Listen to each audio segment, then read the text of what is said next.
E aí, gente, como vai? Tudo bem? Estou aqui outra vez. Meu nome é Tânia Araújo, estou aqui para contar a minha saga como cuidadora. Espero que a minha saga possa contribuir com o seu dia a dia, com a sua vida, com as suas experiências. E eu adoraria trocar as experiências com você. Como que está? Você também se sente um cuidador? Você tem uma perspectiva de cuidador só aquele que está com o doente perto dele? Pois é isso que nós vamos conversar hoje. Que tipo de cuidadora que eu fui do ano passado até abril desse ano? Vamos lá?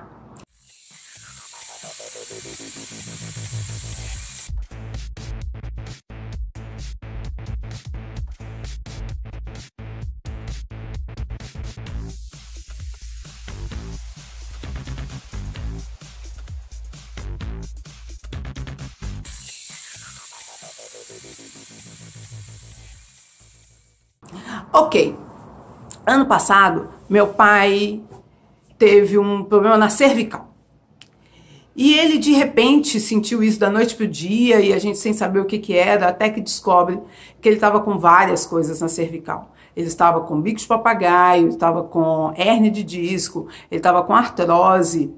Menino, foi uma loucura. Veio um pacote completo. Para uma pessoa que nunca adoeceu, imagina, família toda ficou louca. Só que como eu fui cuidadora dele nesse momento? Eu fui cuidadora cuidando do escritório dele. Isso mesmo. Para que ele não adoecesse mais, para que ele não ficasse nervoso e tudo mais, eu fui para o escritório e fiquei 24 horas por dia, lógico, né? Um dia tem 24 horas. Eu fiquei as 24 horas lá direto. Muitas vezes eu não dormia, muitas vezes eu ia dormir de madrugada, e aí eu morei no escritório até abril desse ano, praticamente. Eu já dormia lá de vez em quando e tal, mas mais pelo meu negócio, ou porque às vezes eu tinha que atender alguém e para vir embora para casa, eu preferia ficar por lá. Mas essa não foi a situação. E aí eu tive que pegar as coisas que ele fazia, porque os funcionários dele não sabiam fazer. E aí o que eu tive que fazer? Pegar e agarrar com unhas e dentes. Literalmente, pegar o boi pelo chifre. Fazer coisas que fazia anos que eu não fazia. Por quê? Eu trabalhei com ele durante muito tempo. Trabalhei com ele desde os meus 19 anos, se eu não me engano. Dos meus 19 anos até os meus 25, 26 anos, mais ou menos, que eu trabalhei com ele. Eu trabalhei com ele 7 anos. Dali eu voei e falei, eu quero ter experiências novas e fui embora. Quando eu montei o meu negócio lá, junto com ele. Ao ele adoecer, tinha que abrir empresa, fechar a empresa, olhar coisas de imposto de renda, guias, olhar as coisas na Receita Federal, Estado, uma loucura. Para quem sabe o quanto que é louco. Para quem conhece, melhor dizendo, sabe o quanto que é louco. E aí, o que eu tive que fazer? Cuidar disso. Ali eu cuidei da saúde emocional, psíquica e acho que só esses dois, do meu pai. Aí o que acontece? Eu tive que pegar isso, ligar para Estado, aprender a abrir e fechar a empresa de novo, que fazia muito tempo que eu não sabia fazer isso. Direcionar alguns serviços, alguns trabalhos que só ele sabia fazer. E eu fui cuidando desse emocional dele e também procurando saber sobre a saúde física dele. Porque meu pai, ele tem uma condição que é muito interessante. O que acontece? Ele fala que sempre tá bem. Não é nada, é uma dorzinha aqui, ó. Pouca coisa, uma dorzinha, né? E aí foi que nós nos preocupamos, que foi pela primeira vez eu vi meu pai falando realmente que estava doendo. E quando ele estava melhorando, passos pequenos, ele fala, não, tô ótimo, já 99%, falta 1% só para eu estar bem e tudo mais. Então ele é muito positivo, ele é exageradamente positivo. E ele faz isso para pontuar para as pessoas e para que ele mesmo acredite, mas que não é verdade. Então assim, neste período eu aprendi, e foi a trancos e barrancos, aprendi a lidar com uma pessoa que não dialoga, que não está aberto à flexibilidade que o aprendizado tem que ser somente aquilo que ele precisa e não aquilo que às vezes eu observo que seria necessário. Ele não está aberto para isso. E foram várias ranhuras que nós tivemos para que a gente continuasse seguindo. Eu tive ranhuras também com os próprios funcionários dele, porque eu tenho uma visão, eu sou extremamente correta, positiva e direta no meu trabalho. Eu não sou uma pessoa de deixar para amanhã. O que eu tenho que fazer hoje, eu vou fazer hoje.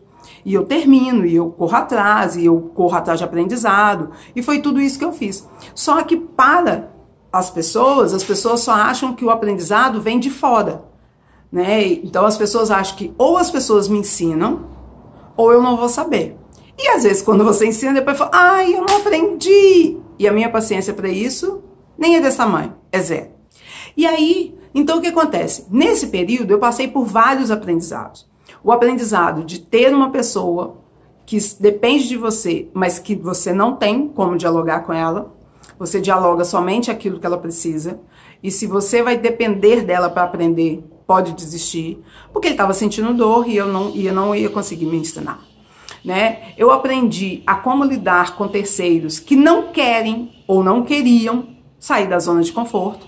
Então, naquele momento, eu era um estranho no ninho que queria fazer com que as pessoas saíssem da zona de conforto, né? Eu obtive experiências que eu não pensava e trouxe experiências que eu não pensava que ainda existia em mim. Então, o que acontece? Esse foi o primeiro fato de cuidador que eu tive. Um cuidador que não está direto com o doente, mas que está paralelamente ao doente, cuidando de uma outra coisa, que é como se você estivesse cuidando daquela pessoa que está enferma, que está doente, ou que está com alguma situação especial. E aí eu te pergunto o seguinte, qual é o seu tipo de cuidado? Você já tinha pensado nisso? Que você pode ser um cuidador, mas não diretamente, porque às vezes os seus pais não estão enfermos, ou a pessoa que está com você, o que era responsável por você, que você tornou responsável, o seu avô, sua tia, sua avó, né? E que você se tornou responsável e que muitas vezes você é cuidador apenas para mandar ela tomar remédio. E aí é uma coisa louca, né? Porque você precisa mandar o seu pai tomar remédio, ou a sua mãe tomar remédio, coisa que eles faziam com você antes. E aí você começa a pensar, uai, mas quem é responsável por quem? Né? No outro vídeo eu ainda falei que a gente nessa idade, eu tô com 53 anos, a gente começa a deparar já com os pais mais velhos necessitando dessa nossa atenção. Então foi isso que aconteceu comigo. Eu fiquei lá no escritório até abril. Em abril eu vim aqui para cuidar da minha mãe. Final de abril, mas aí depois eu conto como que esse caso vai para um outro vídeo. E no começo da pandemia, desde março até o final de abril, eu fiquei no escritório direto, cuidando dessa relação do escritório, né, do escritório de contabilidade com os clientes. Mandei as funcionárias para casa, porque ninguém sabia o que estava acontecendo, né, e cuidando das compras do meu pai, da minha mãe, cuidando dessa parte de, opa, eu sou o centro para poder passar para todo mundo, tá? Teve um momento, meu pai é tão teimoso, que teve um momento na pandemia que ele falou, não, Tânia, não tem problema não, você traz o carro aqui, que eu vou resolver algumas coisas. Aí eu virei para ele e falei, ó, se você quer o carro, então você vai ficar com o carro e eu não me responsabilizo, porque se você adoecer, você vai morrer sozinho, e eu não vou abrir mão disso. Então, o que acontece? Às vezes a gente precisa ser esse cuidador. Esse cuidador que vai bater de frente, que vai dialogar com aquele que acha que por você ser filho dele, você não pode falar com ele com imposição e com direcionamento, porque ele tem a relação do poder. Mas só que neste momento a relação do poder é nossa. Conte aqui para mim, comente comigo, qual é a sua relação? Você tem uma relação com um cuidado? Cuidado com quem? Com qual parente? Como é essa relação? Tá tendo alguma dificuldade? Você já tinha pensado nisso, que talvez você está sendo um cuidador? É isso mesmo. Tem hora que nós somos cuidadores e não sabemos que somos. Essa é a minha primeira história. Vou contar a segunda história na quarta-feira, que é longa. Essa história com a minha mãe é bem longa, bem longa. Foi um tobogã, foi uma montanha-russa, foi tudo que você imaginar, tudo de levar susto, de emoções e tudo mais, aconteceu com minha mãe e foi muito mais aprendizado, ok? Se inscreve no canal, se você gostou dessa ideia, dessa série que nós estamos falando sobre o cuidador, se inscreve no canal, dê um joinha ou um dislike se você não gostar, não tem problema. É bom que eu fique sabendo a sua opinião. Talvez com isso eu possa fazer algo melhor. Eu posso me comunicar melhor, ok? Então eu te aguardo, hein? Aguardo o seu comentário, aguardo o seu joinha e a sua inscrição. Beijo e até quarta-feira.